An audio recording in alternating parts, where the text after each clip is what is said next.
नमस्कार, ANB news में आपका स्वागत है और मैं हूं आपके साथ लोकेश जगवानी।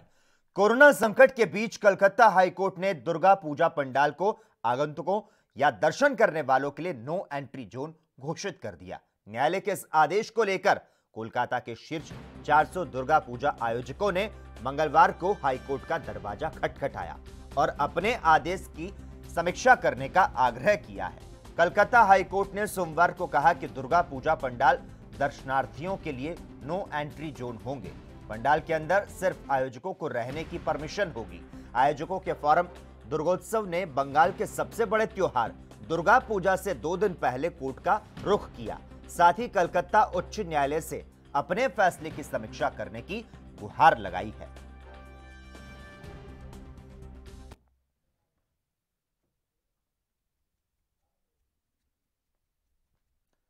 वहीं बीजेपी के राष्ट्रीय अध्यक्ष जेपी नड्डा ने कहा कि सीएए जल्द लागू किया जाएगा। कोरोना महामारी के चलते इसमें देरी हुई। नड्डा ने सिलीगुड़ी में सामाजिक समूहों से यह बात कही। इस पर सीपीएम नेत्री वृंदा खरात ने अपनी प्रतिक्रिया दी। सीए, एनपीआर और एनआरसी ये तीनों के खिलाफ सीपीआईएम था, है और रहेगा। और अगर लॉकडाउन में सरकार का काम रुक गया, लॉकडाउन में संघर्ष का भी रुक गया, और जैसे लॉकडाउन उठेगा और जैसे सरकार इसको लागू करने का प्रयास करेगा, निश्चित रूप से संघर्ष भी उसी तरह तेज होगा। वहीं केरल के कोची में यूथ कांग्रेस ने आज प्रदर्शन किया। पूरी जानकारी के अनुसार गवर्नमेंट मेडिकल कॉलेज एर्नाकुलम के सामने यह प्रदर्शन किया गया। आरोप है कि कोविड-19 मरीज के इलाज में लापरवाही बरती गई, जिससे उसकी मौत हो गई। अस्पताल पर लापरवाही का आरोप लगाते हुए कांग्रेस के यूथ कार्यकर्ताओं ने विरोध प्रदर्शन किया। आपको बता दें, केरल मेडिकल कॉलेज के बाहर कोची में भी विरोध प्रदर्शन किया गया।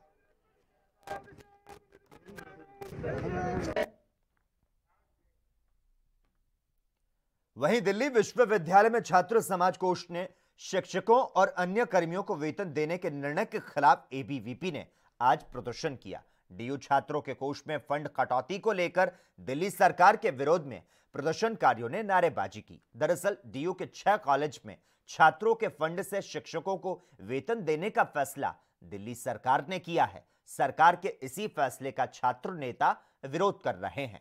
एबीवीपी और दिल्ली विश्वविद्यालय छात्र संघ ने निर्णय का विरोध करते हुए इसे वापस लेने की मांग की, तो साथ ही निर्णय वापस न लेने तक प्रदर्शन करने की बात कही।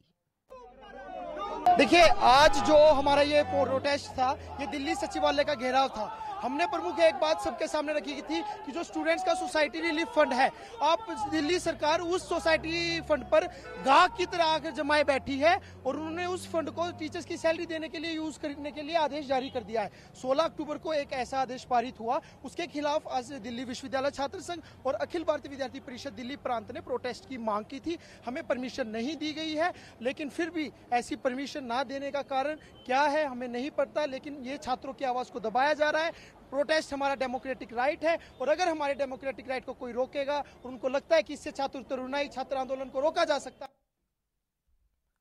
यूपी के बाराबंकी में 7 महीने के बाद स्कूल खुले तो कोरोना ने अपना असर दिखा दिया। यहां 2 छात्राएं टेस्टिंग के दौरान कोरोना पॉजिटिव मिली। ये दोनों छात्राएं सरकारी गर्ल्स कॉलेज की है। इन छात्राओं के कोरोना पॉजिटिव मिलने से हड़कंप मच गया। कॉलेज में 150 बालिकाओं का कोरोना टेस्ट किया गया, जिसमें 2 बालिकाएं कोरोना संक्रमित पाई गई। इन बालिकाओं को घर वापस भेजकर अभिभावकों को सूचित कर दिया गया। कल हमारे यहाँ जो कोरोना टेस्ट हुआ स्कूल खुलने के पहले दिन, उसमें 150 बच्चों का कोरोना टेस्ट हुआ और करीब 52 हमारे स्टाफ का कोरोना टेस्ट हुआ था, जिसमें 2 बच्चे, एक कोटीडी की और एक लखपेड़ाबाद की कोरोना पॉजिटिव निकली हैं, जिन्हें होम क्वारंटाइन कर दिया गया डॉक्टर की टीम के द्वारा। और डॉक्टर ने उन्हें दवा भी प्रोवाइड करा दी और पूरे घर की उनकी कोरोना टेस्ट के लिए लिख दिया। आज भी बच्चों को चल रहा है कोरोना? आज भी बच्चों का कोरोना टेस्ट चल रहा है। आज जितने बच्चे उपस्थित हुए हैं, इनका कोरोना टेस्ट पूरा है। फिर अगली टीम जब आएगी और भी बच्चों के सहमति पत्र मिलेंगे, तो सहमति पत्र प्राप्त होने के बाद इनका कोरोना टेस्ट करके इनको क्लास में। वहीं बिहार के जहानाबाद विधानसभा के सिकरिया हाई स्कूल मैदान में पहुंचे मुख्यमंत्री ने शिक्षा मंत्री कृष्णनंदन प्रसाद वर्मा के पक्ष में चुनावी सभा की और इस दौरान उन्होंने कहा कि इस बार अगर आप लोग हमें मौका देते हैं तो हम इंटर पास करने पर लड़कियों को 25,000 देंगे और स्नातक पास करने पर 50,000 देंगे। सिकरिया के मैदान में उन्होंने शिक्षा मंत्री के पक्ष में लोगों से वोट करने की अपील की। और इनके पहले शिक्षा मंत्री ने काम किया तो विकास का काम, अपराध पर नियंत्रण का काम, और शुरू से हम एक ही बात लोगों को कहते आए हैं कि देखिए आपस में प्रेम का, भाईचारे का, सद्भावना का माहौल रखिए। तो जिस तरह से पहले दंगा फसाद भी होता था, कितनी कमी आई, हमने किस तरह से एकता करने का माहौल किया। वहीं हिमाचल प्रदेश कर्मचारी चयन आयोग हमीरपुर के द्वारा आयोजित की गई कंडक्टर लिखित परीक्षा भर्ती मामले में अब चयन आयोग पूरी पड़ताल के बाद ही अंतिम निर्णय लेगा। कर्मचारी चयन आयोग के द्वारा जांच और एसडीएम के द्वारा पूरी पड़ताल के बाद ही कंडक्टर भर्ती रद्द के बारे में निर्णय लिया जाएगा। फिलहाल कंडक्टर लिखित परीक्षा के उत्तर कुंजी वेबसाइट पर अपलोड कर ली गई है और कर्मचारी चयन आयोग के द्वारा अभी आगामी 7 दिनों तक अभ्यर्थी अपनी आपत्तियां दर्ज करवा सकते हैं। उसने सोशल मीडिया पे जो है वो पेपर को कंडक्ट के बाद उसको जो है वो क्लिप्स को शेयर किया और उसके बाद वो क्लिप्स जब बाद में उसमें एक जगह थोड़ा सा हिंट मिला तो कमीशन ने अपने डाटाबेस से उस पर्सन का नाम खोजकर एसपी कांगड़ा को एफआईआर का रिक्वेस्ट किया है। तो दोनों मामलों में क्योंकि एफआईआर हो चुकी है तो इसी तरीके से ये मामले जो है वो आयोग के समक्ष भी प्रस्तुत किए गए और इसमें जो है आयोग ने निर्णय लिया है कि जो हमारे एसडीएम शिमला रूरल है और एसडीएम शाहपुर है उनसे इस विषय में जो है वो जांच रिपोर्ट तलब की जाए। आईपीएल 2020 अपना अलग ही रंग दिखा रहा है। आईपीएल के सफल टीमों में से एक चेन्नई सुपर किंग्स का यह सीजन अच्छा नहीं रहा। 3 बार की IPL champion team Chennai Super Kings के लिए आईपीएल 2020 बेहद ही बुरा साबित हो रहा है। सोमवार को अबू धाबी में राजस्थान रॉयल्स ने चेन्नई को 7 विकेट से मात दी और इस हार के साथ ही Chennai Super Kings IPL point table में सबसे निचले पायदान पर पहुंच गई। एक रिपोर्ट देखिए। आईपीएल 2020 पॉइंट्स टेबल में अंतिम पायदान पर पहुंची Chennai Super Kings. Chennai Super Kings को 10 मैच में 7 मुकाबले में मिली हार। महेंद्र सिंह धोनी की टीम सिर्फ 3 मैच जीतने में सक्सेस रही। टीम दिल्ली कैपिटल्स ने 9 मैच खेले और इनमें 7 में जीत हासिल की जबकि 2 मैच हारे और इस हिसाब से दिल्ली कैपिटल्स के पॉइंट्स हैं 14। टीम मुंबई इंडियंस ने 9 मैच खेले और इनमें से 6 में जीत हासिल की और 3 में हार का सामना करना पड़ा। टीम रॉयल चैलेंजर्स बेंगलुरु ने 9 मैच खेले और 6 में जीत हासिल की जबकि 3 मैच हाथ से गंवाए और इनके पॉइंट्स है 12। कोलकाता नाइट राइडर्स ने 9 मैच खेलकर 5 में जीत हासिल कर 10 पॉइंट्स बनाए। राजस्थान रॉयल्स ने 10 मैच खेलते हुए 4 में जीत हासिल की और 6 मैच हारे। सनराइजर्स हैदराबाद ने 9 मैच खेलते हुए 6 में हार का सामना किया और इस तरह से 6 पॉइंट्स बनाए। किंग्स 11 पंजाब 9 मैच खेलकर 6 पॉइंट्स बनाए। चेन्नई सुपर किंग्स 10 मैच खेले जिसमें से सिर्फ 3 में जीत हासिल की जबकि 7 मैच गंवाए और इस तरह से पॉइंट्स में सबसे नीचे के पायदान पर है। तो 7 मैच जीतकर दिल्ली कैपिटल्स सबसे ऊपर है तो वहीं दूसरे नंबर पर मुंबई इंडियंस काबिज है और तीसरे नंबर पर रॉयल चैलेंजर्स बेंगलुरु है जिसने 6 मैचों में जीत हासिल की। हालांकि नेट रन रेट के आधार पर वह मुंबई से पीछे है। चौथे नंबर पर कोलकाता नाइट राइडर्स है जिसने 9 मैचों में 5 जीत दर्ज की। वहीं राजस्थान रॉयल्स के हिस्से में 4 जीत और 6 हार दर्ज है। वहीं सनराइजर्स हैदराबाद और किंग्स 11 पंजाब 3-3 मैच जीतकर 6ठे और 7वें नंबर पर है। Sports desk ANB news. खबरों में आगे बढ़ते हैं। कई शहरों में प्याज के भाव तेजी के साथ बढ़े हैं। हालांकि सरकार ने कीमतों को काबू में रखने के लिए 15 सितंबर से निर्यात पर पाबंदी लगा दी। अभी जो प्याज के दाम में उछाल देखने को मिल रहा है, इसके पीछे गर्मी के फसल कटने में देरी और साथ ही कई राज्यों में आई बारिश से सप्लाई समय पर नहीं होना बताया जा रहा है। सोमवार को महाराष्ट्र के नासिक में एशिया के सबसे बड़े प्याज व्यापार केंद्र लासलगांव में सोमवार को थोक भाव 62 रुपए तक पहुंच गया। आज का जो रेट है 5,000 6,000 ठीक है, वो मिल रहा है, लेकिन रेट 2,000 से 6,500 तक 6,500 रेट उनको मिलता है जिनका एकदम एक नंबर क्वालिटी का कांदा बचा हुआ है। अभी क्वालिटी की बात करें तो 6-7 महीने कांदा स्टोर करके हो गए हैं। 75-80% हमारा प्याज स्टोर रूम में खराब हो चुका है। 20-25% जो माल बचा है उसको अगर थोड़ा बहुत रेट मिलता है तो मिलने दो। खेती वालों को अगर रेट नहीं मिलेगा तो वो खेती करेंगे कैसे और आप क्या खाओगे? अगर वो खेती जब टोटे में गई, उनको नहीं फायदा हुआ तो क्या दूसरा बिजनेस, अगर खेती वाले दूसरा बिजनेस करने लगे तो आप बताओ अनाज कौन उगाएगा, प्याज कौन उगाएगा? पंजाब विधानसभा ने मंगलवार को 4 विधेयक सर्वसम्मति से पारित करने के साथ ही केंद्र के कृषि संबंधी कानूनों के खिलाफ एक प्रस्ताव भी पारित किया। इस पर बोलते हुए बीजेपी नेता इकबाल सिंह ने क्या कुछ कहा, आपको सुनाते हैं। कानून और संविधान, इसकी बात तो हमारे जो इसके एक्सपर्ट हैं वो करेंगे। मैं तो राजनीति की बात करने के लिए खड़ा हूँ। सबसे बड़ी ड्रामेबाजी कैप्टन अमरिंदर सिंह कर रहे हैं। सबसे बड़े झूठ पे वो खड़े हैं। ये पटकथा कहाँ लिखी जाती है, कौन कौन इसमें एक्टर आता है और क्या होता है, ये लोगों के सामने होना चाहिए। इन्होंने कहा था कि मैं 90,000 करोड़ रुपया जो किसानों का लोन है मैं उसको माफ़ कर दूंगा। ये इनके 2017 के मैनिफेस्टो में है और वो मैनिफेस्टो जारी किया था सरदार मनमोहन सिंह ने। उसके अलावा इन्होंने कहा था कि बिजली मैं सस्ती करूंगा घरों में। जो भी बातें इन्होंने अपने मैनिफेस्टो में, नौकरियां दूंगा, जो मोबाइल दूंगा, लोगों को बिहार चुनावों को लेकर इस समय बयानबाजी का दौर अपने चरम पर है। अब कांग्रेस नेता पवन खेड़ा ने बीजेपी पर निशाना साधा और कहा कि बिहार चुनावों में जनता बीजेपी को सबक सिखा देगी। देखिए, भारतीय जनता पार्टी जानबूझकर एक कंफ्यूजन पैदा कर रही है।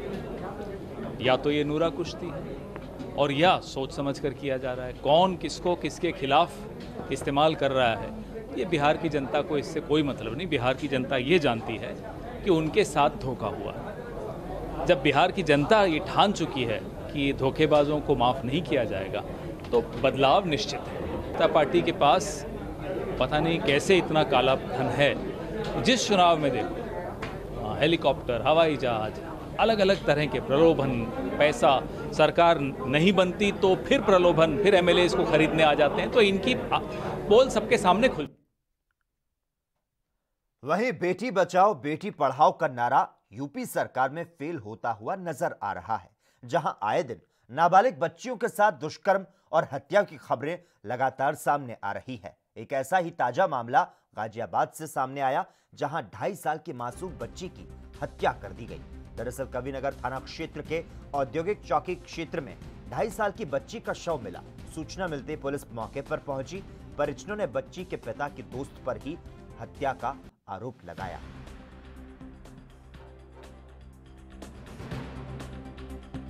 एक सूचना प्राप्त हुई है जिसमें एक 2.5 वर्ष की बालिका है जिसका शव पुलिस ने बरामद किया है और इस संबंध में उसके परिजनों ने अवगत कराया है कि उन्हीं के घर में जो 10 वर्षों से उनके मिलने जुलने वाला एक व्यक्ति था, जो कि एक तरह से मुंह बोला चाचा था और जिसको वो खुद भाई की तरह मानते थे, उसके द्वारा जो है कल खिलाने के बहाने बच्ची को रात में अपने साथ ले गया था और उसके बाद से बच्ची लापता थी। जो ये व्यक्ति है इसको तुरंत पुलिस ने हिरासत में ले लिया गया है, इससे पूछताछ चल रही है। वहीं सबको पोस्टमार्टम के लिए भेज दिया गया है। समस्त विधिक कार्रवाइयाँ जो हैं वो प्रचलित कर दी गई हैं और इस मामले को पूरी संवेदनशीलता के साथ देखते हुए अधिक जानकारियां की जा रही हैं। फिलहाल पुलिस टीम। वहीं राजस्थान में गैंगरेप के मामले लगातार बढ़ते जा रहे हैं, जहां आए दिन अलवर, बाड़मेर और अब जालोर में दरिंदों ने 2 मासूमों को हवस का शिकार बना लिया। दरअसल भीनमाल थाना क्षेत्र के खांडा देवल से शनिवार रात को सोते हुए 2 नाबालिग चचेरी बहनों का अपहरण कर दुष्कर्म की वारदात को अंजाम दिया गया। हालांकि पुलिस ने सतर्कता दिखाते हुए 4 आरोपियों को गिरफ्तार कर लिया। उधर मुख्यमंत्री अशोक गहलोत के आदेश पर राज्य बाल संरक्षण आयोग की अध्यक्ष संगीता बेनीवाल भी जालोर के भीनमाल भूपेंद्र अस्पताल पहुंची।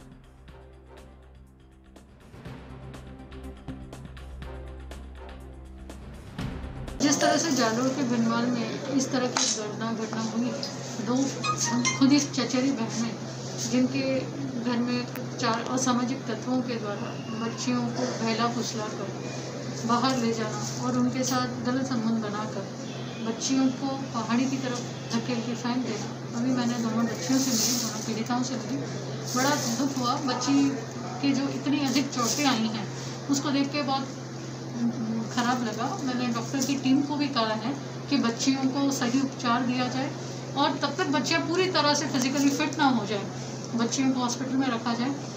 और बच्ची के परिवारजनों से भी बातचीत की, बच्ची के पिता से और सबसे बातचीत की और मुझे बहुत खुशी हुई कि यहाँ का चाहे पुलिस प्रशासन हो, चाहे जिला प्रशासन हो, चाहे हमारा बाल अधिकारिता विभाग हो, सब बहुत सतर्क हैं और सबने बहुत त्वरित कार्यवाही। केंद्रीय मंत्री और अमेठी के सांसद स्मृति ईरानी आज रायबरेली और अमेठी के दौरे पर रहीं। सबसे पहले वह सुबह 8 बजे लखनऊ एयरपोर्ट पर उतरने के बाद सड़क मार्ग द्वारा रायबरेली के सलोन पहुंची, जहां पर सलोन विधानसभा में विकास कार्यों को लेकर चल रही बैठक में शामिल हुई। बैठक में रायबरेली के जिला अधिकारी समेत कई विभागों के अधिकारी मौजूद रहे। साथ ही district magistrate, superintendent of police के साथ साथ जिला प्रशासन के कई अधिकारियों के साथ क्षेत्र की जनता की चुनौतियों के समाधानों का संकल्प लेकर आज यहाँ पर बैठक करने का मुझे सुअवसर प्राप्त हुआ है। डीएम साहब और एसपी साहब ने आश्वस्त किया है कि चाहे वो पेयजल की समस्या हो, चाहे वो विशेष रूप से समाज कल्याण के कार्य हों अथवा सड़कों की मरम्मत का प्रयास हो, इन सभी प्रयासों में एक निश्चित अवधि में समाधान हर ग्राम तक पहुंचाने का काम जिला की प्रशासन। वहीं हरियाणा के रोहतक में पत्रकार वार्ता के दौरान बड़ौदा चुनाव से पहले नेता प्रतिपक्ष भूपेंद्र सिंह हुड्डा ने सरकार को खुला चैलेंज दे दिया। हुड्डा ने कहा कि अगर कांग्रेस की सरकार आई तो सबसे पहले कृषि कानून को फाड़ देंगे। यही नहीं, कॉन्ट्रैक्ट फार्मिंग को लेकर सरकार को दोबारा चैलेंज करते हुए कहा कि अगर खट्टर सरकार में हिम्मत है तो मेरी सरकार में बने कॉन्ट्रैक्ट फार्मिंग बिल को रद्द करके दिखाए, फिर मुख्यमंत्री को मैं भी देख लूंगा। भूपेंद्र हुड्डा के तीखे सवाल जवाबों से पंजाब सरकार भी नहीं बच पाई। अपनी ही सरकार पर सवाल उठाते हुए हुड्डा ने कहा कि जो कानून कैप्टन अमरिंदर ने अब लागू किया वो 13 साल पहले ही हमने लागू कर दिया था। को जीता फिर छेड़ेंगे आंदोलन पूरे हरियाणा में। इन कृषि जो ये कानून है ना, इनको लागू नहीं होने देंगे। अगर सरकार आ गई तो पार फेंक देंगे। ये किसान के हित की नहीं है। आज चौथा जा देंगे कि एमएसपी से कम कोई नहीं खरीद सकेगा, उसकी सजा देंगे। मैं स्वागत करूंगा। एक बात तो हुड्डा साहब, जिस तरह से आपकी भी सरकार रही है, ये वर्ग भी वैसे क्वेश्चन कर रहे हैं। और इसी बीच एक बड़ी खबर से आपको रूबरू करवा लेते हैं। उत्तर प्रदेश से इस वक्त की बड़ी खबर। ललितपुर में एक ही परिवार के 4 बच्चों की मौत का मामला। खदान में चारों बच्चों की लाश मिली है। आपको बता दें, घटना से पूरे इलाके में सन्नाटा पसरा हुआ है। यह बड़ी खबर मिल पा रही है उत्तर प्रदेश के ललितपुर से, जहां पर एक ही परिवार के 4 बच्चों की मौत हुई है। खदान में चारों बच्चों की लाश मिली है। तो ललितपुर में यह हादसा है या हत्या? एक ही परिवार के 4 बच्चों के शव खदान में मिले हैं। ये बड़ी खबर मिल पा रही है। उत्तर प्रदेश में ललितपुर जिले के पूराकला के ग्राम झमरा के मजरा मतेरा में 4 बच्चों के शव खदान में पानी में उतारते मिलने से हड़कंप मच गया। इस खबर पर तमाम जानकारी देने के लिए इस वक्त हमारे साथ हमारे संवाददाता नीतीश कुमार फोन लाइन पर जुड़ चुके हैं। नीतीश, उत्तर प्रदेश में ललितपुर जिले के पूराकला के ग्राम झमरा के मजरा मतेरा में 4 बच्चों के शव मिले, तमाम जानकारी चाहेंगे आपसे। जी, आपको बता दें कि ललितपुर के जो तालबेट तहसील है, इसके अंतर्गत एक झमरा गांव है। यहाँ पे जो बच्चे हैं उनकी जो खदान है, जो यहाँ पर मछली पालन का काम होता है, उसमें 4 बच्चे की डूबने की आशंका बताई जा रही है। तो वही जो बच्चों की मृतक के जो परिजन है, इनका कहना है कि इनकी बच्चों को जानबूझ के मारा गया है, क्योंकि इनका परिवार में कोई विवाद था जिसको लेकर बच्चों के साथ ये घटना घटी गई है। नीतीश, जिस तरह से आप ये जानकारी दे रहे हैं कि परिजन ने गांव के कुछ लोगों पर हत्या का आरोप लगाया है, तो प्रारंभिक जांच में क्या कुछ बातें सामने निकल कर आ रही है? ललितपुर में यह हादसा हुआ है या हत्या? अब चूंकि परिजन का कहना है कि इसमें हत्या का अंदेशा बताया जा रहा है, परिजन का कहना है, और गांव वाले भी यही बता रहे हैं कि इनकी कोई पारिवारिक रंजिश थी जमीन को लेके। धन्यवाद नीतीश तमाम जानकारी देने के लिए। तो हालांकि पुलिस ने मौके पर पहुंचकर छानबीन को शुरू कर लिया है।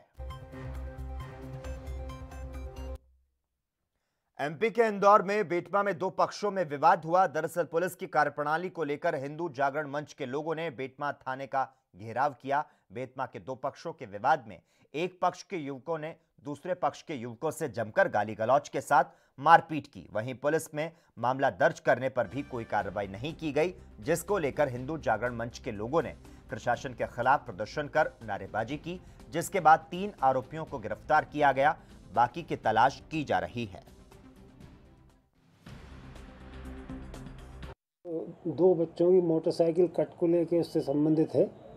कल उन्होंने आके रिपोर्ट की थी, उसी संदर्भ में आज उन्होंने आके अपना एक संशोधित बयान दिया है, जिसमें और घटना के विषय में अवगत कराया, जिसके अनुसार धाराएं बढ़ा के उस हिसाब से कार्रवाई की जाएगी। ऑलरेडी 2 प्रकरण कल ही दर्ज कर लिए थे।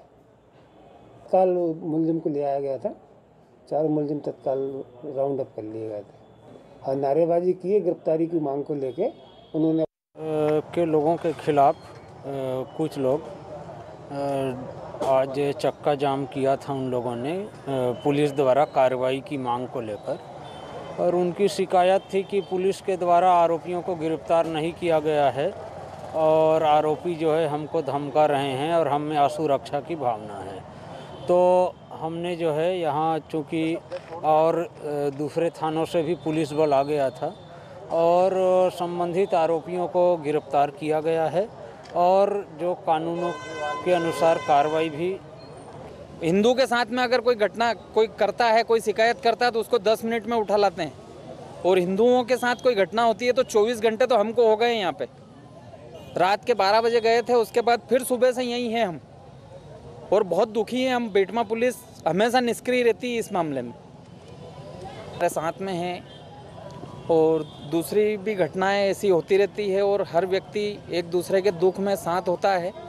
यही एक बेटमा की जनता धन्यवाद के आगे मेरे बच्चों को भी गाली गलौज करते हैं छोटी छोटी सी बातों को लेके। नहीं हुई, यहाँ पे कंप्लेंट भी की गई और उनको यहाँ पे बुलाया भी गया। इसके बाद वो लोग क्या कहते हैं, बोले ये इंसान तो शरीफ है, इसकी कोई गलती नहीं, तो हम इसको पहचानते हैं। यहाँ ये जवाब मिलता है, उनको बढ़ावा देते हैं ये लोग। क्या ऐसे क्या गए, बोले ये लोग शरीफ है, इन लोग ने ऐसा नहीं किया। मैं जब यहाँ FIR करने आई तो मुझे ये जवाब मिला गया यहाँ से। और यहाँ पे पुलिस वाले उन थे, और एक और भी कोई व्यक्ति था, मैं उन्हें नहीं जानती। क्या उन लोग ने मुझे ऐसा। एमपी के सतना में सरकारी जमीन में कब्जा करने की नीयत से पूर्व सरपंच द्वारा महिला से मारपीट करने का मामला सामने आया। पूरा मामला मझगवा थाना अंतर्गत ग्राम देवलहा का है, जहां पर ग्राम के पूर्व सरपंच और उनके बेटे पर गांव की महिला ने मारपीट के गंभीर आरोप लगाते हुए थाना मझगवा में FIR दर्ज कराई। आपको बता दें, जमीन पर कब्जा करने की नीयत से पूर्व सरपंच ने मवेशियों को बांधकर धीरे धीरे जमीन पर कब्जा कर लिया। जमीन पर कब्जे का विरोध करने पर पूर्व सरपंच और उसके बेटों ने महिला के साथ मारपीट कर दी, फिलहाल पुलिस ने मामला दर्ज किया और आगे की जांच में जुट चुकी है।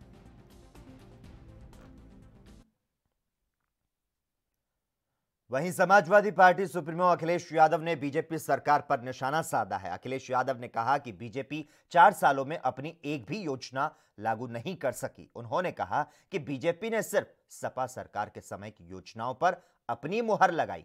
अखिलेश ने पूछा कि सपा सरकार के समय लखनऊ में प्रतिष्ठित कैंसर इंस्टीट्यूट बनकर तैयार हो गया था, लेकिन मौजूदा सरकार ने अभी तक उसे चालू क्यों नहीं किया।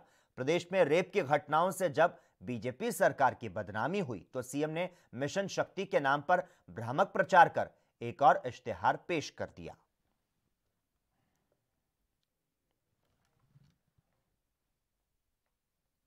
यूपी के गाजियाबाद में नशे और प्रॉपर्टी के विवाद में एक भाई द्वारा अपने बड़े भाई की लोहे की रोड से पीटकर हत्या का मामला सामने आया।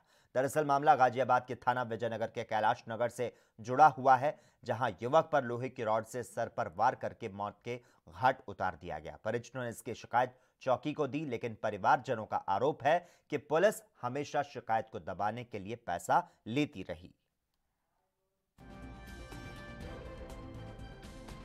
ये हुआ ये है कि अभी जो जिस लड़के की मृत्यु हुई है उसके घर पे आज कीर्तन था और वो कीर्तन का सामान लेने के लिए जैसे ही उसने बाइक निकाली, उसके छोटे भाई ने उस पर ऐसा हमला किया है कि आत्मघाती, यहाँ पर सिर पे उसका भेजा बाहर आ गया था। उसे लेकर मैं ही गया हूँ। आप कहाँ गए थे उसको लेकर? इमरजेंसी में। अच्छा, फिर वहाँ क्या हुआ? वहाँ ये हुआ, वो रास्ते में ही हो चुका था जो होना था, मृत्यु रास्ते में ही होगी थी। मध्य प्रदेश के पूर्व मुख्यमंत्री कमलनाथ ने जनसभा में मंत्री इमरती देवी को आइटम कहा। इसे लेकर वो बेशक खेद जता चुके हैं, लेकिन उनकी मुश्किलें कम होने का नाम नहीं ले रही। राष्ट्रीय महिला आयोग की अध्यक्ष रेखा शर्मा ने मध्य प्रदेश के पूर्व मुख्यमंत्री कमलनाथ के आइटम वाले बयान पर कहा, यह बहुत ही गलत आचरण है, और बाद में उन्होंने कहा कि वह एक सूची से यह पढ़ रहे थे। मैं उनसे पूछना चाहती हूं, उसी सूची में उनका नाम कहां पर था? वह कौन से आइटम थे? महिला आयोग के अध्यक्ष ने कांग्रेस पार्टी से वरिष्ठ कांग्रेस नेता के खिलाफ सख्त कार्रवाई करने की मांग की। कल मैंने सुबह ही सुओ मोटो ले लिया था इसके ऊपर, और हमने उनको एक नोटिस दिया और एक इलेक्शन कमीशन को एक लेटर लिखा है कि इनके ऊपर कार्रवाई की जाए जो वो ठीक समझें, क्योंकि जिस तरह से उन्होंने बोला एक महिला को, जो उनकी कलीग भी रही है, जो उनके साथ जिस काम किया है, उसको एक आइटम की तरह, और उसके बाद वो जो हंसी थी वो एक विलेन वाली हंसी थी। जिस तरह मूवीज में विलेन हंसते हैं महिलाओं को उत्पीड़ित करके, उस प्रकार से वो पूरे ग्रुप की जो ऊपर स्टेज पे खड़े थे वो सब। और आज उनका जब मैंने एक उसकी जवाब पढ़ा है कि जब उनसे पूछा गया कि उन्होंने ये किया है, तो उन्होंने ये बोला कि वो मैं एक लिस्ट में पढ़ रहा था और उसमें आइटम वाइज था, तो मैंने इसलिए आइटम 1 आइटम 2, और जो बिल्कुल झूठ है, ऐसा नहीं था। सारी दुनिया ने देखा उन्होंने क्या किया, और उनका नाम वो कहते। एएनबी न्यूज में खबरों का सिलसिला लगातार जारी रहेगा। यहां पर रुकते हैं एक छोटे से ब्रेक के लिए, जल्द हाजिर होते हैं।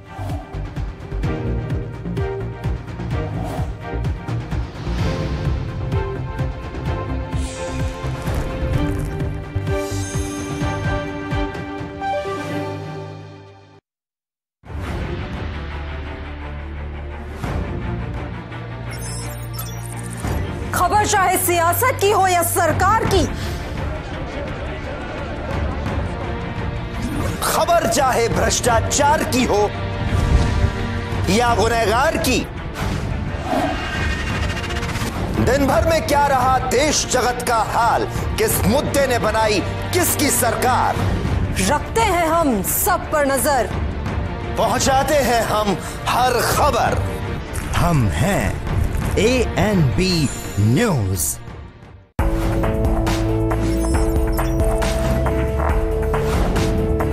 कम ब्रेक और ज्यादा खबरों के साथ देखिए ANB news in channel number पर। लखनऊ से लेकर चंडीगढ़ तक, मुंबई से लेकर रायपुर तक, क्या है राजनीति की हलचल, क्या है समाज का मिजाज। राजधानी लाइव, हमारी नजर, आपका फैसला, हर रोज सुबह 8 बजे सिर्फ ANP न्यूज पर।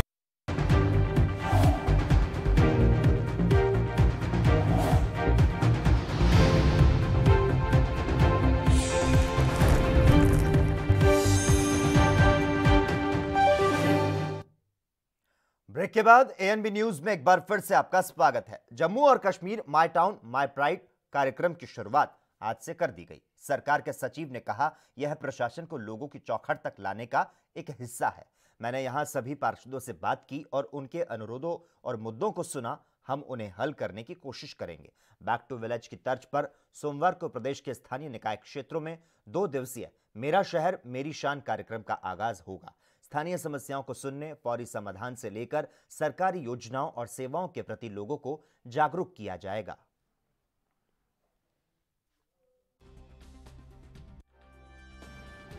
देखिए, ये जो आज माय टाउन माय प्राइड शुरू किया गया है, जैसे आपने पिछले दिनों देखा होगा कि गांव में बैक टू विलेज चला। बैक टू विलेज का 3rd फेज भी हो गया। मतलब जो ग्राउंड लेवल पे जो छोटे मोटे कार्य थी, उसमें जो गरीब लोग थे, जो एडमिनिस्ट्रेशन तक या अफसर तक, बड़े अफसरों तक नहीं पहुंच पाते थे, अफसर उनके घरों तक पहुंचे और उन्हें फ़ौरन तौर पे कुछ ना कुछ राहत दे के दी। जो इस पे लिखा है पंडित दीनदयाल उपाध्याय जी अंत्योदय योजना। अंत्योदय का मैं आपको समय समझा दूं कि अंत्योदय का मतलब होता है कि जो इस देश की आखिरी पंक्ति में व्यक्ति खड़ा है, उस तक सरकारी योजना कोई भी हो, उसका लाभ पहुंचना चाहिए। उसी के माध्यम से आज शहर में भी माय टाउन माय प्राइड।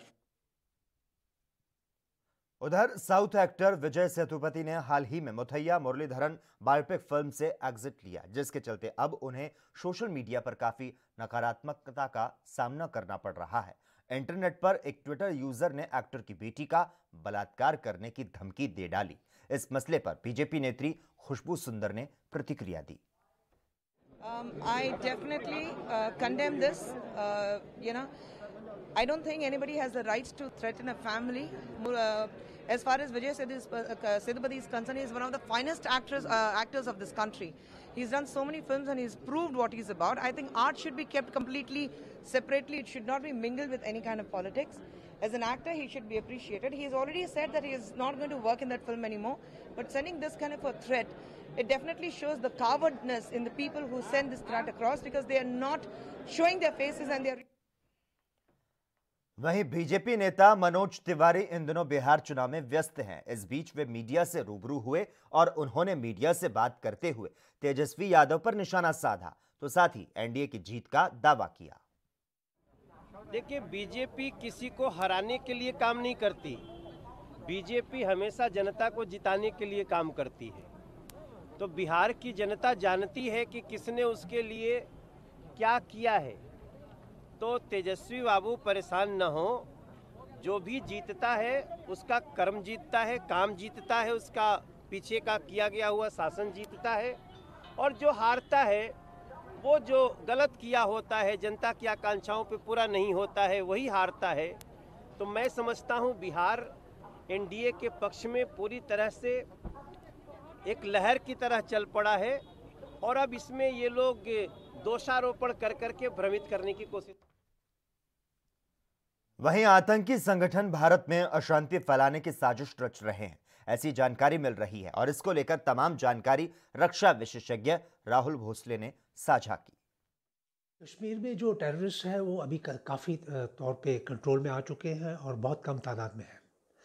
ऐसी हालत में पाकिस्तान को ये खतरा महसूस हो रहा है कि कश्मीर से टेररिज्म का पूरे तौर पे जो है खात्मा किया जाएगा।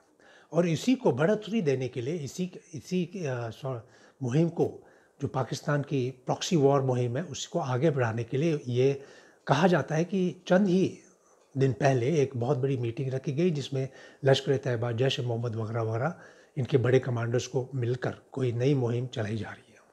इसी को देखते हुए हमें सतर्क रहना होगा इन लाइन ऑफ कंट्रोल के ऊपर भी, ताकि इन्फिल्ट्रेशन जो कि सदियों से पहले बढ़ सकती है और कश्मीर वैली के अंदर भी ज़्यादातर घुसपैठी टेररिस्ट आने की अंदेशा होने पर हमें काउंटर टेररिस्ट मुहिम को बहुत ही तेज़ करना होगा, ताकि विंटर्स होने से पहले टेररिज्म को काफ़ी हद तक कंट्रोल में।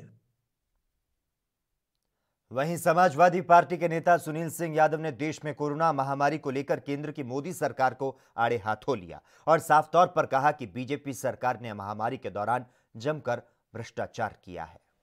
तक आधा भारत कोविड हो जाएगा तो किसकी माने?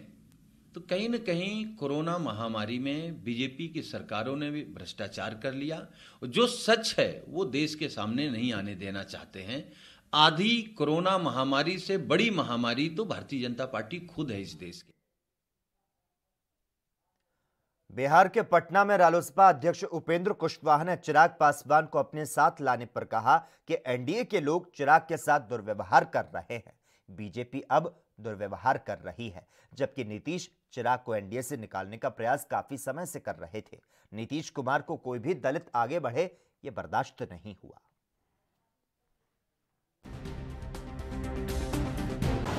देखिए, एनडीए गठबंधन के लोग चिराग पासवान जी के साथ बहुत ही दुर्व्यवहार कर रहे हैं। खास करके भारतीय जनता पार्टी ने अब शुरू किया है और नीतीश कुमार जी तो पहले ही से चिराग पासवान जी को एनडीए से बाहर निकालने के लिए हर तरह की कोशिश करते रहे हैं। उसी कोशिश का परिणाम है कि चिराग पासवान आज इस मोड़ पर खड़े हैं। नीतीश कुमार जी को कोई दलित बैकवर्ड चेहरा सामने आए यह कभी बर्दाश्त नहीं हुआ।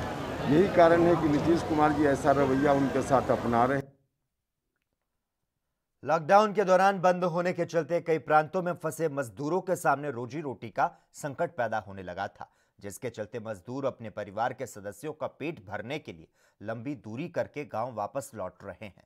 आपको बता दें, लगातार मजदूरों की समस्याओं को देख प्रशासन की तरफ से कई प्रांतों में फंसे मजदूरों को सुरक्षित घर तक पहुंचाने के लिए करोड़ों रुपए खर्च कर वापस लाया गया।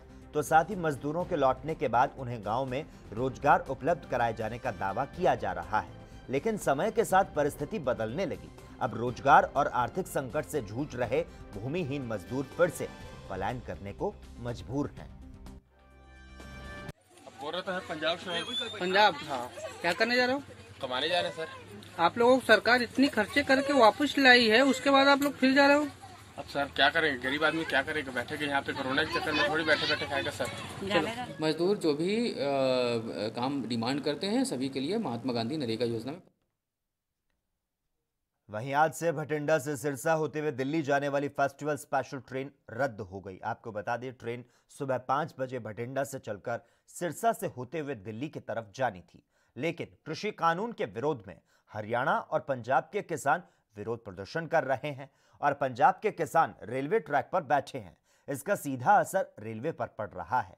रेल बंद पड़ी है। इस दौरान रेलवे स्टेशन अधीक्षक निहाल सिंह ने बताया कि आज सिरसा में स्पेशल ट्रेन जानी थी, जो कि भटिंडा से सिरसा होते हुए दिल्ली जानी थी, लेकिन जानकारी मिली कि पंजाब में किसान ट्रैक पर बैठे हैं, जिसके चलते ट्रेन रद्द कर दी गई। उन्होंने कहा कि जब तक पीछे से ट्रैक खाली नहीं होती तब तक ट्रेन नहीं चलेगी। एक स्पेशल ट्रेन चल रही थी भटिंडा से दिल्ली के लिए, जो पुरानी किसान एक्सप्रेस थी उसी का वो रेक है और वो फेस्टिवल स्पेशल के नाम से चलनी थी, लेकिन कनकवाल स्टेशन है कालावाली और रामा के बीच में, वहाँ पर किसानों ने धरना दे रखा है, ट्रैक पे बैठे हुए हैं, इसलिए वो गाड़ी। उधर उत्तराखंड के टिहरी में कॉलेज प्रशासन की लापरवाही देखने को मिली। दरअसल श्रीदेव सुमन उत्तराखंड विश्वविद्यालय बादशाही हॉल में प्रशासन की तरफ से किसी भी प्रकार की सुविधाएं नहीं है, जिस वजह से बाहर से आने वाले छात्र छात्राओं को काफी परेशानियों का सामना करना पड़ता है। इस दौरान छात्राओं का कहना है कि कॉलेज में प्रोविजनल सर्टिफिकेट और डिग्री लेने के लिए कई घंटे लाइन में लगकर इंतजार करना पड़ता है और प्रशासन की लापरवाही के कारण उन्हें परेशानी उठानी पड़ रही है। यहाँ पर छात्र अपने काम को लेकर पहुंच रहे हैं, लेकिन यहाँ पर विश्वविद्यालय की तरफ से मात्र एक फीस काउंटर बनाया गया, जबकि छात्राओं की भीड़ को देखते हुए प्रशासन को 2 से 3 काउंटर बनवाने चाहिए। लेकिन यहाँ काफी भीड़ है और पूरी व्यवस्था नजर आ रही है। मतलब आराम से हो सकता था, सबको मिल जाती टाइम से अगर व्यवस्थाएं ठीक होती। लेकिन वहाँ व्यवस्थाएं ठीक हैं, पेमेंट सिस्टम कुछ है नहीं, नगद वो ले नहीं रहे हैं, गूगल पे कर रहे, कभी वो हो रहा कभी नहीं हो रहा। मतलब अब व्यवस्थाएं नज़र आ रही काफ़ी कुछ, लड़कों को परेशानी हो रही। लड़के वहाँ पे पूरे लाइन में भूखे खड़े हैं, आप एक बार चेक करके देख लेना। वहाँ पे लड़के भूखे हैं खड़े सुबह से, उन्होंने कुछ खाया नहीं पिया नहीं, और डिग्री के इंतज़ार में। वो भी मिल रहा है किसी को नहीं मिल रहा, फिर किसी की सेटिंग है तो इधर उधर से फटाफट अपनी। अंबाला की सेंट्रल जेल में बंद एक हवालाती की अचानक से तबीयत बिगड़ने से मौत हो गई। जानकारी के मुताबिक बीते रोज 37 वर्षीय अजय के दिन में तबीयत खराब होने पर उसे अंबाला शहर के नागरिक अस्पताल लाया गया था, जहां से इलाज के बाद उसे वापस जेल भेज दिया गया। लेकिन रात को अचानक तबीयत खराब होने पर उसे फिर से अस्पताल लाया गया, जहां उसकी मौत हो गई।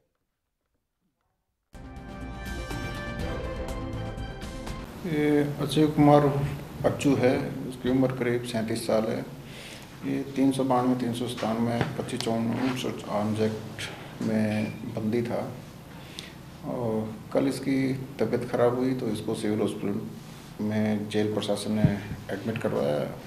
वहाँ से ट्रीटमेंट लेने के बाद ये वापस जेल में आ गया था। इसकी तबीयत दोबारा ख़राब हुई, दोबारा इसको लेके गए हॉस्पिटल। पहुँचने के कुछ टाइम बाद उसकी डेथ हो गई। सर पोस्टमार्टम वगैरह पर किस वजह से मृत्यु हुई है? अभी उसके परिजन पहुँचे नहीं हैं और पोस्टमार्टम की जो प्रोसीडिंग है वो। यूपी के ललितपुर की ग्राम पंचायत बागोनी जमुनिया की महिला प्रधान रुचिका बुंदेला का चयन प्रदेश के उन 4 प्रधानों में हुआ जिनसे प्रदेश के सीएम ने सामुदायिक शौचालय और पंचायत भवनों के शिलान्यास और लोकार्पण के अवसर पर वीडियो कॉन्फ्रेंस के जरिए सीधे संवाद किया। आपको बता दें, गांव के विकास के लिए रुचिका बुंदेला साल 2015 में 6 लाख रुपए के पैकेज की नौकरी को छोड़कर गांव के विकास के लिए आगे आई और प्रधानी का चुनाव लड़ा। मुख्यमंत्री योगी आदित्यनाथ ने सीधा संवाद किया, जिसमें रुचिका बुंदेला ने अपने कार्यों को बताया।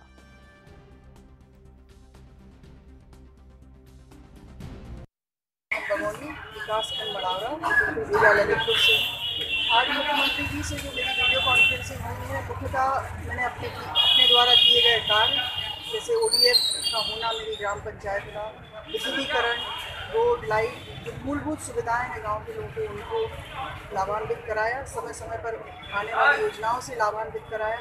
102 आवास प्रधानमंत्री आवास योजना के तहत ग्राम पंचायत में बने हैं। मेरा मेन जो मकसद था उनको ये बताने का कि मैं गाँव की।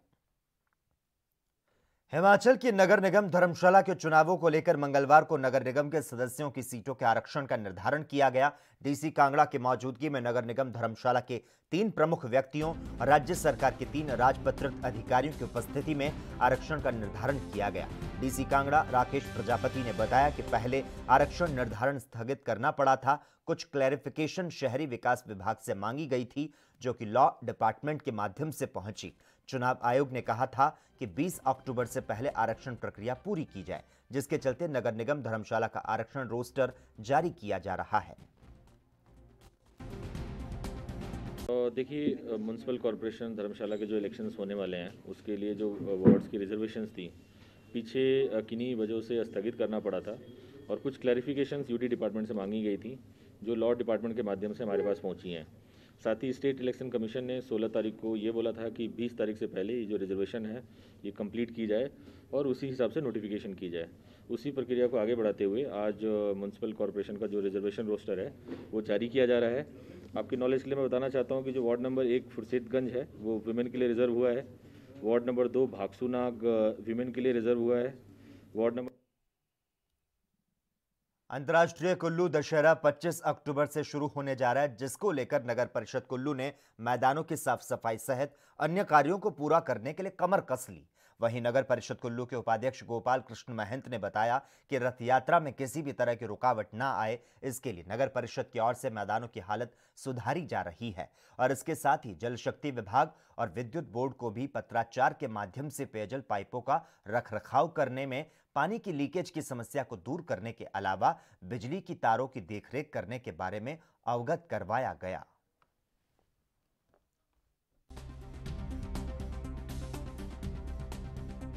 अपने महाराज के भगत होने के नाते बड़े अच्छी एक सेवा का मौका मिला नगर परिषद को।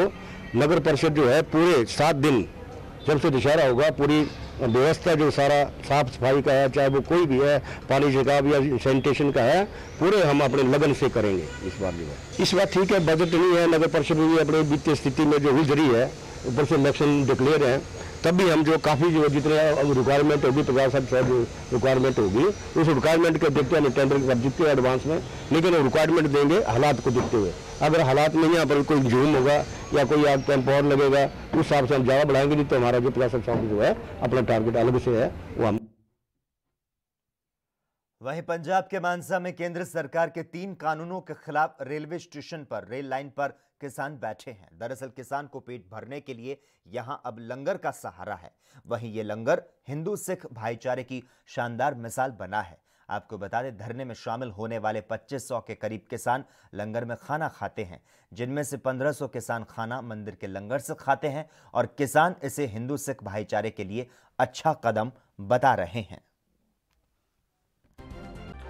ਜਿਹੜਾ ਸਾਡੇ ਹਿੰਦੂ ਵੀਰ ਨੇ ਜੀ ਉਹ ਸਾਡੇ ਨਾਲ ਮੋਢਾ ਜੋੜ ਕੇ ਖੜੇ ਨੇ, ਜਿਵੇਂ ਆੜਤੀ ਐਸੋਸੀਏਸ਼ਨ ਹੈ ਜੀ ਜਾਂ ਕੋਈ ਹੋਰ ਵੀ ਕਿਸੇ ਵੀ ਕਰਿਆਨਾ ਸਟੋਰ ਦੇ ਮਾਲਕ ਨੇ ਜਾਂ ਜੋ ਵੀ ਨਿੱਕਾ ਸੁੱਕਾ ਜੋ ਵੀ ਉਹਨਾਂ ਦਾ ਬਿਜ਼ਨਸ ਹੈ ਉਹ 'ਚੋਂ ਉਹਨਾਂ ਨੇ ਆਪਣਾ ਟਾਈਮ ਕੱਢ ਕੇ ਉਹ ਸਾਡੇ ਨਾਲ ਖੜੇ ਨੇ। ਇਕੱਲਾ ਇੱਥੇ ਮਾਨਸਾ ਨਹੀਂ ਸਾਡੇ ਨਾਲ ਖੜੇ, ਸਾਡੇ ਜਿੱਥੇ ਵੀ ਧਰਨੇ ਚੱਲ ਰਹੇ ਨੇ, ਸਰਦੂਲਗੜ੍ਹ ਚੱਲ ਰਿਹਾ ਹੈ, ਝਨੀਰ ਚੱਲ ਰਿਹਾ ਹੈ ਜਾਂ ਜੋਗੇ ਜਿੱਥੇ ਵੀ ਧਰਨਾ ਹੈ ਉੱਥੇ ਸਾਡਾ ਜਿਹੜਾ ਲੰਗਰ ਹੈ ਸਾਡੇ ਹਿੰਦੂ ਭਰਾਵਾਂ ਵੱਲੋਂ, ਕੁਛ ਕੁ ਸਾਡੇ ਨਾਲ ਮੁਸਲਿਮ ਭਾਈਚਾਰੇ ਦੇ ਬੰਦੇ ਵੀ ਅਟੈਚ ਨੇ, ਉਹ ਵੀ ਸਾਡੇ। काशीपुर में एक संदिग्ध मौत का मामला सामने आया। मामले में पुलिस ने परिजनों की शिकायत पर 2 लोगों को गिरफ्तार कर लिया, लेकिन अब पुलिस ने जांच के बाद बड़ा खुलासा किया। पुलिस ने बताया कि गांव ढकिया गुलाबों में मस्जिद के पास गंभीर हालत में एक युवक का शव मिला था। पुलिस के मुताबिक युवक डंपर की टक्कर से घायल हुआ। परिजनों के बयान के आधार पर पुलिस ने 2 लोगों के खिलाफ मामला दर्ज किया, लेकिन सीसीटीवी कैमरों की मदद से मामला एक्सीडेंट का निकला। 2 लोग जो नामजद थे, एक तो उनके बारे में पूरी पूछताछ की गई, दूसरा जो गांव के पूरे सीसीटीवी कैमरा हैं उनको खंगाला गया। तो इन्वेस्टिगेशन के दौरान हमारे ये निकला सीसीटीवी कैमरे से कि जो व्यक्ति घायल हुआ था वो गांव का एक व्यक्ति है लेखराज, उसका डंपर था और उसके ड्राइवर के जो डंपर से ये व्यक्ति घायल हुआ था। लेखराज को जब इसकी जानकारी हुई, उसके ड्राइवर द्वारा फ़ोन से बताया गया, तो उसने उसको व्यक्ति को सड़क के किनारे कर दिया था। तो इसमें लेखराज का ड्राइवर और लेखराज दोनों को आज अरेस्ट किया गया है और जो नामजद थे उनकी नामजदगी इसमें गलत पाई गई है। तो अब इनको न्यायालय। और इसी बीच राजस्थान से इस वक्त की बड़ी खबर सामने आ पा रही है। तमाम दर्शकों को बता दें, मुख्यमंत्री अशोक गहलोत ने ऐलान किया है राजस्थान की सरकार भी कृषि कानूनों के खिलाफ प्रस्ताव को लेकर आएगी। अब पंजाब के बाद राजस्थान की बारी है और राजस्थान के मुख्यमंत्री ने कहा कि किसानों के साथ अन्याय नहीं होने दिया जाएगा। तो सीएम अशोक गहलोत ने ऐलान कर दिया है, पहला राज्य पंजाब बन चुका है, अब दूसरा राजस्थान होगा। कृषि कानूनों के खिलाफ राजस्थान में भी अब प्रस्ताव लाया जाएगा। पंजाब के बाद अब राजस्थान की बारी है। मुख्यमंत्री अशोक गहलोत ने कहा कि किसानों के साथ अन्याय नहीं होने देंगे। राजस्थान के मुख्यमंत्री अशोक गहलोत ने केंद्र सरकार द्वारा पारित कृषि संबंधी कानूनों को काला कानून करार देते हुए तमाम ये ऐलान किए।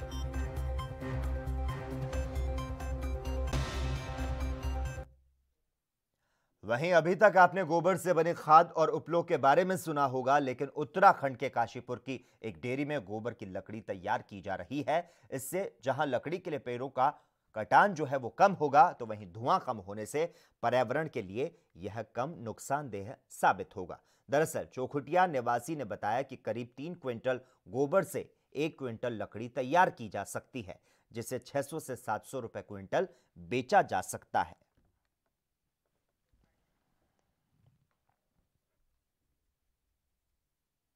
वहीं नवरात्रि के चौथे दिन श्रद्धालुओं का तांता आज भी मंदिर में देखने को मिला। आपको बता दें, अनलॉक 5 की प्रक्रिया शुरू होने के साथ ही मंदिरों में भक्तों का आना शुरू हो गया। वहीं उत्तराखंड के सिद्धपीठ डाटकाली की मान्यता है कि जो भी भक्त यहां पर दर्शन के लिए आता है और मन से मनोकामनाएं लेकर आता है, उसकी मनोकामना पूरी होती है।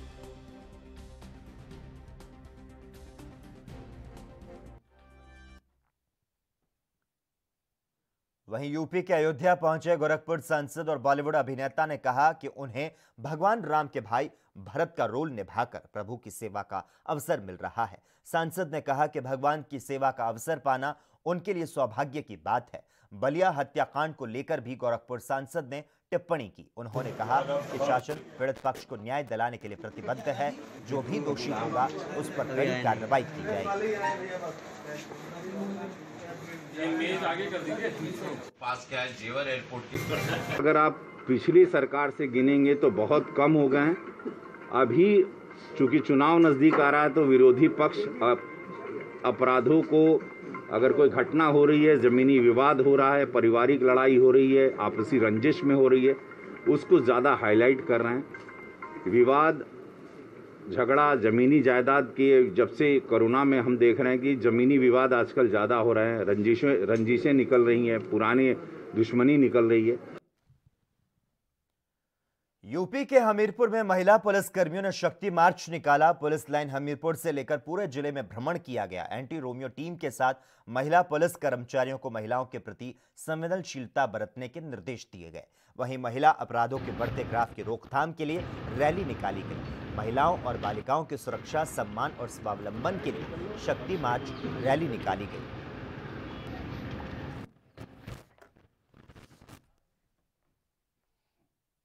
वहीं हरियाणा के चरखी दादरी में भारतीय किसान यूनियन ने अनाज मंडी में प्रदर्शन किया। भारतीय किसान यूनियन के जिला अध्यक्ष जगबीर ने बताया कि बाजरे की खरीद में हो रही देरी और कम टोकन देने को लेकर भारतीय किसान यूनियन ने प्रदर्शन किया। इस दौरान किसानों ने सरकार और प्रशासन के खिलाफ जमकर नारेबाजी की।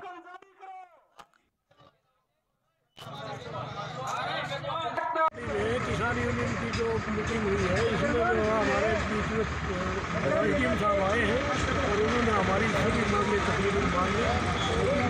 स्थायी तौर पर है, ये पक्की मानी गई है। अब 23 तारीख को बहुत बड़ा फैसला करा। हमने बहुत में बहुत किसान यूनियन की तरफ से पूरे प्रदेश के लोगों की मीटिंग बुला रहे हैं और बहुत कला के अनाज मंडी के अंदर। और अगर ये 5-4 बात हो रही है वो बहुत बिहार के दरभंगा शहरी विधानसभा 83 के राजद उम्मीदवार अमरनाथ गामी ने अपने सैकड़ों समर्थकों के साथ नामांकन किया। उसके बाद जनसंपर्क करते हुए अपनी सुनिश्चित जीत का ऐलान किया। आपको बता दें, दरभंगा जिले के जनसंपर्क के दौरान आरजेडी के साथ साथ कांग्रेस के भी समर्थकों ने बढ़ चढ़कर हिस्सा लिया। तो साथ ही उन्होंने विकास के बड़े बड़े दावे किए। वहीं लोगों का हुजूम भी उनके साथ काफी संख्या में देखा गया।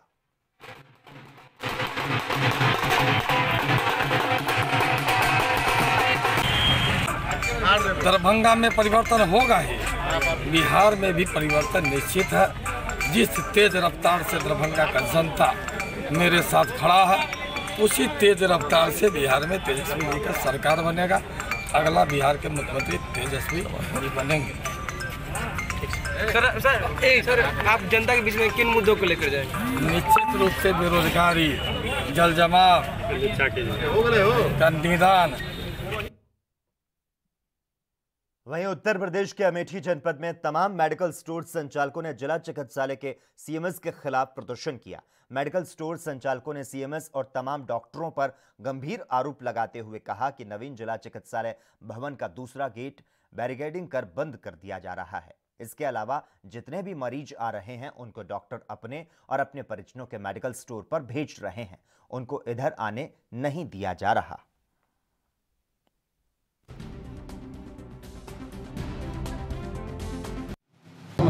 समस्या यही है कि हमारे पेट पर, रोजी रोटी पर जो है सारे डॉक्टर हमला कर चुके हैं।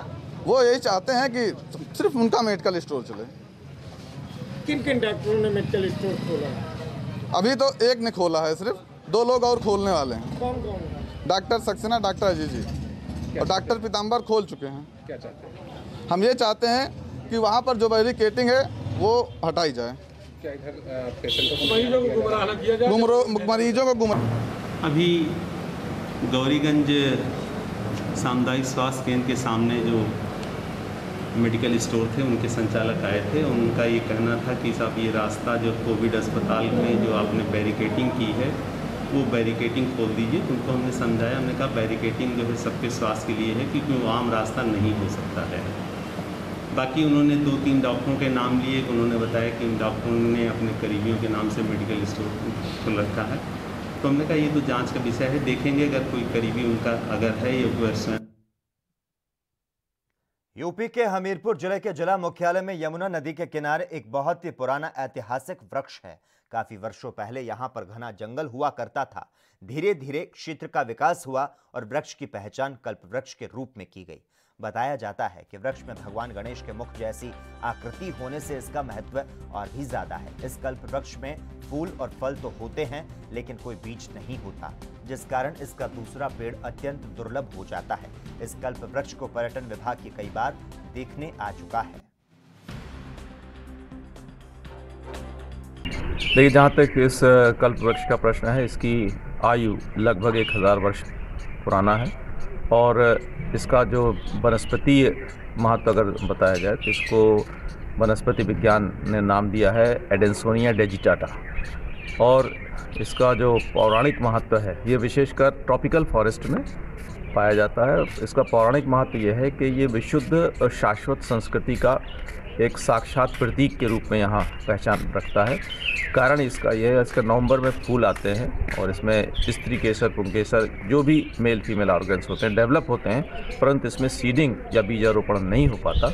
तो ये उस बात को प्रमाणित करता है कि हमेशा जिस प्रकार से जब हम संबंध करते हैं तो गोत्र बचाते हैं। कल्प वृक्ष जो है बहुत ही दुर्लभ प्रजाति का वृक्ष माना जाता है और पुराणों में ये उल्लेख है कि ये इंद्र के राष्ट्रीय उद्यान में था। वहाँ से कृष्ण भगवान जो है अपनी पत्नी सत्यभामा के कहने पर वहाँ से उनसे युद्ध करने के बाद लाए थे। तो कल्प वृक्ष में ये है कि अच्छी कल्पनाएं आप उसके नीचे करें तो वो ज़रूर पूरी होती हैं। हमीरपुर मुख्यालय के यमुना नदी के किनारे स्थित सैकड़ों वर्ष पुराना पेड़ जो कल्प वृक्ष के नाम से जाना जाता है, इसके नीचे मांगी गई सारी मनोकामनाएं पूरी होती है। इस पेड़ में गणेश के मुख जैसी प्रतिमा दिखाई देती है। बताया जाता है कि समुद्र मंथन के समय 14 रत्नों में से अत्यंत प्राचीन प्रण निकला था जो कल्प वृक्ष के नाम से जाना जाता है। हमीरपुर से सीनू साथ एनवी न्यूज। यूपी के सहारनपुर के बेहड़ तहसील के गांव बरथा कोरसी और गांव शेरपुर पेलो में प्रस्तावित खनन पट्टों को लेकर तहसील सभागार में डीएम अखिलेश सिंह की अध्यक्षता में दोनों गांव के ग्रामीणों की लोक सुनवाई की गई। लोक सुनवाई में ग्रामीणों ने लिखित और मौखिक आपत्तियां दर्ज कराई। सबसे पहले गांव बरथा कोरसी के ग्रामीणों की आपत्तियां सुनी गई। ग्रामीणों का कहना था कि उनका गांव यमुना नदी के तटबंध पर स्थित है। बरथा कोरसी में प्रस्तावित पट्टे में खनन होने से धूल उड़ेगी, जिससे ग्रामीणों में बीमारी फैलने का खतरा बनने के साथ ही उनकी फसलों को भारी नुकसान होगा।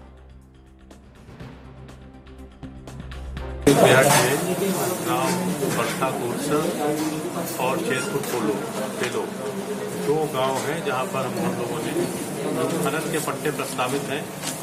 खनन के पट्टे जहाँ पर प्रस्तावित हैं उसमें ये प्रोविज़न है कि वहाँ पर हम लोग 1 महीने की डेट लगाकर अगर वहाँ के निवासियों की कोई आपत्ति है तो उसकी हम लोग जन सुनवाई करते हैं।